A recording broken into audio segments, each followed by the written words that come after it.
అందరికీ నమస్కారం అండి. ఫ్రెండ్లీ తెలుగు బ్లాగర్కి స్వాగతం. ఈరోజు అనదర్ బ్లాగ్ మీతో షేర్ చేస్తున్నాను. బ్రహ్మముహూర్తంలో ఒక్కరోజైనా కూడా ధనుర్మాసంలో పూజ అనేది చేసుకుంటే చాలా మంచిది. మనకున్నటువంటి దోషాలన్నీ కూడా తొలగిపోతాయని పురాణాలు చెప్తున్నాయి. అయితే బ్రహ్మముహూర్తం అంటే మనకి 3:30 నుండి 5:30 లోపు ప్రాంతాన్ని బ్రహ్మముహూర్తం అని అంటాము. ఈ బ్రహ్మముహూర్త కాలంలో పూజ చేసుకోవటం వల్ల చాలా ప్రయోజనాలు అనేవి ఉన్నాయండి. మానసికమైనటువంటి ప్రయోజనాలు, అలాగే ఆరోగ్యకరమైనటువంటి ప్రయోజనాలు అన్నీ కూడా ఉన్నాయి. అయితే ఈ బ్రహ్మముహూర్తంలో పూజ చేసుకోవాలి అంటే ముందు రోజే కొన్ని పనులు అనేవి చేసుకుని పెట్టుకోవాలన్నమాట. ఇలా చేసుకోవటం వల్ల తెల్లవారుజామునే పూజ చేసుకోవటం వీలవుతుంది. అయితే నేను ముందు రోజే గ్యాస్ స్టవ్ అంతా కూడా క్లీనింగ్, అలాగే వంటగది క్లీనింగ్ చేసుకుంటాను. మొత్తం వర్క్ అంతా కూడా నైటే చేసి పెట్టుకుంటాను అనమాట. అయితే బ్రహ్మముహూర్తంలో రోజు పూజ చేసుకోవటం అనేది ఒక్కొక్కసారి కుదరదండి. ఎందుకంటే నాకు చిన్న పాప ఉంది కాబట్టి ఒక్కొక్కసారి కుదరకపోవచ్చు. అలాంటి టైంలో నేను సాయంత్రం వేళ అంటే సాయం సంధ్య వేళ పూజ అనేది చేసుకుంటాను. ఇవన్నీ ఎందుకు చెప్తున్నానంటే నన్ను చాలా మంది డౌట్స్ అడుగుతున్నారనమాట. సో అందుకే ఈ వీడియోలో క్లియర్ చేయాలని చెప్పి ఈ వీడియోలో మెన్షన్ చేస్తున్నాను. అయితే ఇక్కడ సాయంకాలం వేళ అంటే భోజనాలన్నీ కంప్లీట్ అయిపోయిన తర్వాత ఇక్కడ గ్యాస్ స్టవ్ అంతా కూడా ఈ విధంగా క్లీన్ చేసుకుంటున్నానండి. నార్మల్గా చెప్పాలంటే గ్యాస్ స్టవ్ చాలా ఈజీగా క్లీన్ చేసేసుకుంటాము అని అనుకుంటాం. కానీ ఒక్క 2 రోజులు మనం డిలే చేసాము అంటే ఆ కౌంటర్ టాప్ కానివ్వండి, లేదంటే గ్యాస్ స్టవ్ పైన బర్నర్స్ కానివ్వండి, అన్నీ కూడా మొత్తం అంతా కూడా పాడవుతుందన్నమాట. అదంతా క్లీన్ చేసుకోవడానికి టైం కొంచెం ఎక్కువే పడుతుంది. నేను గ్యాస్ స్టవ్ క్లీన్ చేసి ఒక 2 or 3 days అయిపోయిందనమాట. కొంచెం బిజీ పనులు ఉండడం వల్ల క్లీన్ చేసుకోవటం అవ్వలేదు. అందులోనూ ఒక 2-3 days నుంచి నాన్ వెజ్ అనేది కొంచెం వండుతూ ఉన్నాను అనమాట. సో అవన్నీ కంప్లీట్ అయిన తర్వాత ఇంకా మొత్తం క్లీన్ చేసుకుందాంలే అని డిలే చేశాను అనమాట. ఇంకా పరిస్థితి అయితే చాలా ఘోరంగా ఉంది. అందుకే ఇంకా భోజనాలు అన్ని కంప్లీట్ అయిన తర్వాత కిచెన్ కౌంటర్ టాప్ దగ్గర నుండి గ్యాస్ అదంతా కూడా క్లీన్ చేసుకున్నాను. ఇంకా బర్నర్స్ వచ్చేసి నేను ఇంకా రేపు క్లీన్ చేద్దామని అనుకుంటున్నానండి. ఎందుకంటే వీడియో అనేది తీయటం అనేది ఇంకా అవ్వలేదన్నమాట. వీడియో కూడా చేద్దాము, బర్నర్ క్లీనింగ్ అనేది కూడా చూపిద్దాము అని ఇంకా రేపు పెట్టుకుంటున్నాను. ఇంకా ఎలాగో పండుగ పనులు కూడా స్టార్ట్ చేయాలి కాబట్టి ఇంకా ఆల్మోస్ట్ స్టార్ట్ చేసేసినట్టేనండి. ఒక్కొక్కటి చేసుకుంటున్నాము. ఎందుకంటే అన్ని ఒకేసారి అవ్వాలంటే అవ్వదు కదా. సో అందుకని చెప్పి. అండ్ గ్యాస్ స్టవ్ ని ఎలా క్లీన్ చేస్తారక్క అని కూడా అడుగుతున్నారు. నేనైతే విమ్ జెల్ తోనే క్లీన్ చేస్తానండి. దీనికోసం పర్టికులర్ గా లిక్విడ్స్ ఏమి తయారు చేయను. అంత అవసరం కూడా పడదనమాట. ఈజీగానే క్లీన్ అయిపోతుంది. కొంతమంది షాంపూతో కూడా క్లీన్ చేసుకుంటూ ఉంటారు. అలా కంటే విమ్ జెల్ చాలా ఈజీగా క్లీన్ అవుతుంది. అండ్ తర్వాత ఇంకా పూజ కోసం అని చెప్పి ఇక్కడ నేను పూలదండని కూడా తయారు చేసుకున్నాను. ఇది యాక్చువల్లీ ఏంటంటే ఒక 2 days బ్యాక్ నేను ఈ పూలని గుచ్చుకున్నాను అనమాట. సో బయట పూల దండ తీసుకోవాలి అంటే కనుక కాస్ట్ అనేది ఎక్కువ పడుతుందండి. ఒక 80-90 రూపీస్ వరకు పడుతుంది. బట్ నేనేంటంటే ఇలా గుచ్చేసి పూజ అనేది చేసుకుంటాను. ఎందుకంటే రెగ్యులర్ గా చేసుకునే పూజలే కాబట్టి ఇలా గుచ్చుకుని పూలదండని ప్రిపేర్ చేసుకుంటే మనకి చాలా ఈజీగా అయిపోతుంది అనమాట. ఇక్కడ నాకు ఫ్లవర్స్ కూడా బాగానే దొరుకుతాయండి. కవర్ నిండా ఇస్తారనమాట ఒక 20 రూపీస్ కి. సో అందుకని చెప్పి ఇంకా ఇలా గుచ్చేస్తూ ఉంటాను అనమాట. అంటే ఖాళీ టైంలో నేను మధ్యాహ్నం ఈ వర్క్ అంతా కూడా పెట్టుకుంటాను. అండ్ తర్వాత ఇంకా ఇక్కడ వచ్చేసి పూజ సామాగ్రి కూడా ముందు రోజు నైట్ క్లీన్ చేసి పెట్టేసుకుంటాను అనమాట. ఇలా ఒక క్లాత్ మీద ఇలా పరుచుకొని ఆ అంతా కూడా వాటర్ అంతా కూడా ఇంకిపోయిన తర్వాత పొడిగుడ్డతో తుడిచి తర్వాత బొట్లు అనేవి పెడుతూ ఉంటాను. అయితే ఈ పూజ క్లీనింగ్ ఏదైతే ఉంటే పూజ గది క్లీనింగ్ ఎప్పుడు చేస్తారక్క అని అడుగుతూ ఉన్నారు. సో పూజ గది క్లీనింగ్ వచ్చి నేను మళ్ళీ చెప్తున్నానండి, అమావాస్య తిథి, అష్టమి తిథి రోజు నేను పూజ గదిని క్లీన్ చెయ్యను. అలాగే పటాల్ని కూడా క్లీన్ చేసుకోను. రెగ్యులర్ గా మనం పూజ చేసే ఏవైతే ఉంటాయో దీపపు కుందులు కానీ, హారతి ఇచ్చేది కానీ, లేదంటే ప్రసాదం బౌల్స్, ఇవి రెగ్యులర్ గా క్లీన్ అనేది చేసుకుంటాను. అమావాస్య అయినా అష్టమైన ఏదైనా. బట్ పూజ గది ఏదైతే ఉంటుందో డీప్ క్లీన్ కానీ, లేదంటే పటాలని క్లీన్ చేసుకోవటం కానీ, ఇట్లాంటివి ఏది కూడా నేను అష్టమి అలాగే అమావాస్య తిథుల్లో చేయనండి. మిగిలిన టైంలో అంటే నేను మాక్సిమం గురువారం రోజు నేను క్లీనింగ్ వర్క్ అనేది పెట్టుకుంటాను. ఏదైనా అడ్డం వచ్చింది అనుకుంటే కనుక శనివారం మార్నింగ్ పెట్టుకుంటాను అనమాట. ఎందుకంటే గురువారం రోజు బాబాకి పూజ అనేది చేసుకుంటాను. మార్నింగ్ క్లీనింగ్ అంతా కూడా కంప్లీట్ చేసుకుని ఈవినింగ్ టైంలో హారతి టైంకి నేను పూజ అనేది చేసుకోవడం జరుగుతుంది. ఇది ఇప్పుడుది కాదు, నాకు ఫస్ట్ నుంచి కూడా నేను చదువుకునే రోజుల నుంచి కూడా నాకు ఇదే అలవాటు. ఇది ఇంకా ఏదైనా అడ్డు వచ్చింది అనుకున్నప్పుడు నేను శనివారం తెల్లవారుజామున ఈ క్లీనింగ్ వర్క్ అంతా అంటే శుక్రవారం పూజ అయిపోయిన తర్వాత శనివారం మార్నింగ్ తెల్లవారుజామున పూజ గదంతా క్లీన్ చేసేసుకుని ఉదయం దీపారాధన అనేది చేసుకుంటాను. అలాగే సాయంత్రం వేళ కూడా నేను స్వామివారికి పూజ అనేది చేసుకుంటాను, మా వారు నేను కలిపి. ఇలా ఉంటుందండి. అయితే నేను అష్టమి అమావాస్య తిథుల్లో మాత్రం ఎట్టి పరిస్థితుల్లోనూ క్లీనింగ్ అనేది పెట్టుకోను.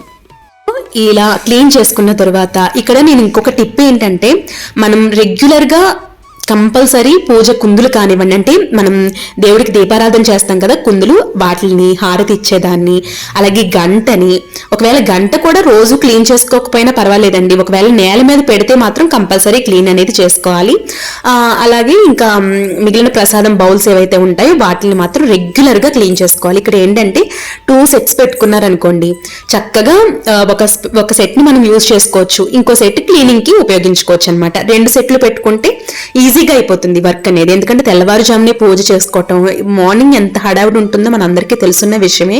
పిల్లల్ని స్కూల్కి పంపించాలి అంటే ముందు రోజే అన్నీ కూడా ఏర్పాట్లు అనేవి చేసుకోవాలి. అందులోనూ పూజ చేసుకోవాలి అంటే కనుక చాలా ఎక్కువ పనులే ఉంటాయన్నమాట. కాబట్టి ఇలా ముందుగానే ఏర్పాట్లన్నీ చేసుకుని చక్కగా చేసుకున్నామంటే ప్రశాంతంగా పూజ అనేది అయిపోతుంది కదా. అంటే నేను ఏదైతే టిప్స్ ఫాలో అవుతానో అదే నేను మీతో షేర్ చేస్తున్నాను. ఈ టిప్స్ కూడా చాలా మంది ఫాలో అవ్వచ్చు, బట్ ఏంటంటే రెగ్యులర్గా నాకు కొన్ని కామెంట్స్ వస్తున్నాయి అనమాట, అది క్లియర్ చేస్తున్నాను అనమాట. సో ఇంకా ఈ విధంగా అన్నీ కూడా ఏర్పాటు చేసుకుంటున్నాను. అండ్ అదేవిధంగా ఇంకా క్లీనింగ్ విషయానికి వచ్చినట్లయితే నేను ఇది వరకు వెండి వాడేదాన్ని అండి. వెండి కుందులు కానివ్వండి, వెండి సామాగ్రి అనేది కొంచెం వాడేదాన్ని. అది క్లీనింగ్ అనేది ఎక్కువ అవుతుందండి, అంటే ఎక్కువ క్లీనింగ్కి ఎక్కువ టైం తీసుకుంటుంది అనమాట. అందులోనే ఏంటంటే రూపేరీ వాడటం వల్ల అది కెమికల్ కదా, సో అది అంత మంచిది కాదు.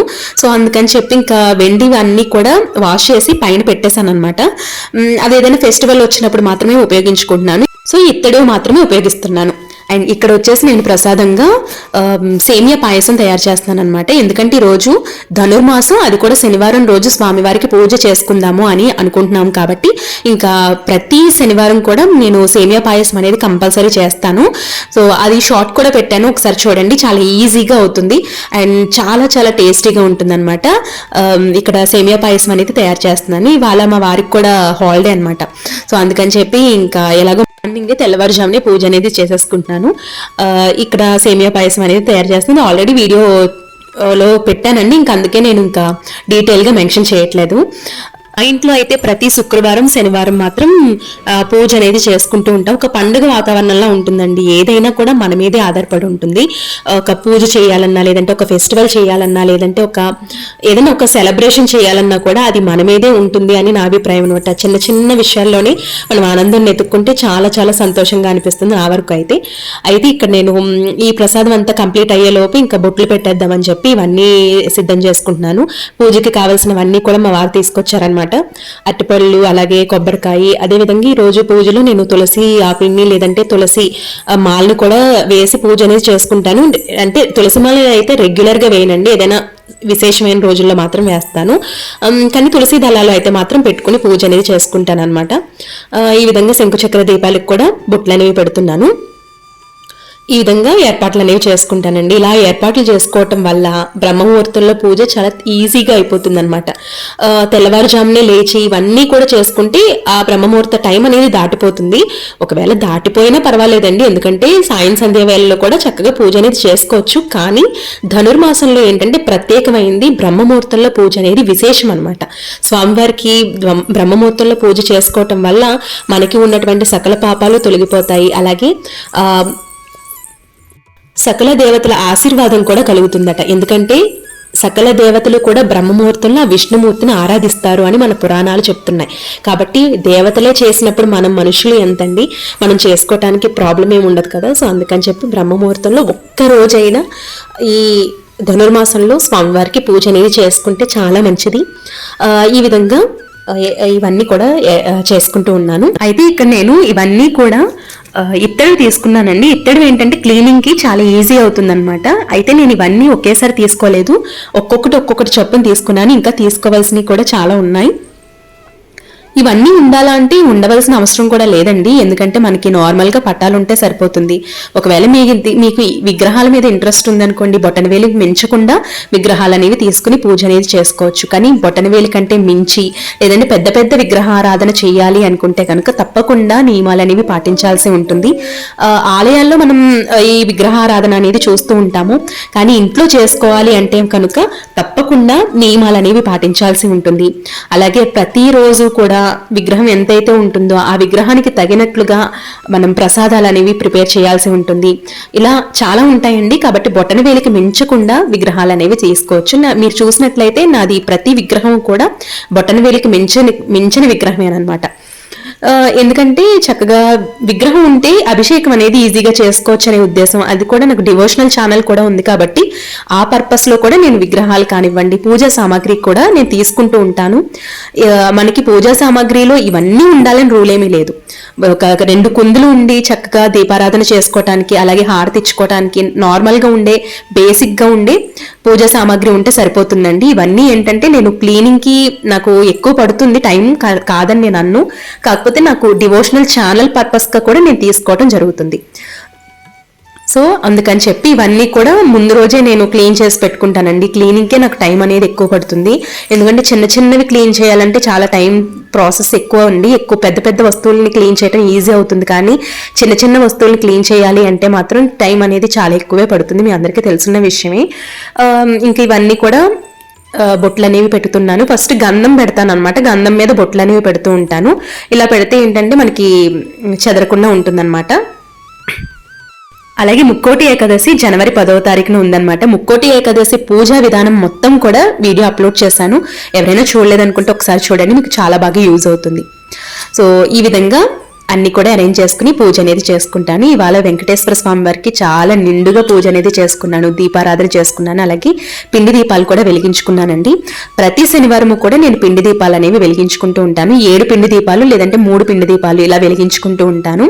అలాగే మనం ముక్కోటి ఏకాదశి రోజున కూడా ఉత్తర ద్వార దర్శనం అనేది చేసుకుంటూ ఉంటాము.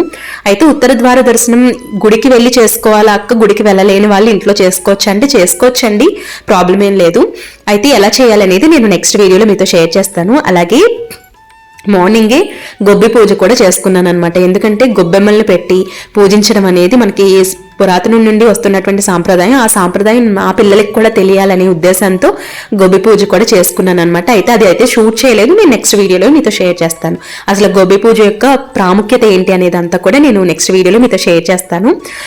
చాలా బాగుంటుందండి. ఎందుకంటే ఈ మంత్ అంతా కూడా సంక్రాంతి నిలబడుతూ ఉంటారు. చాలా పండుగ వాతావరణం ఉంటుందన్నమాట.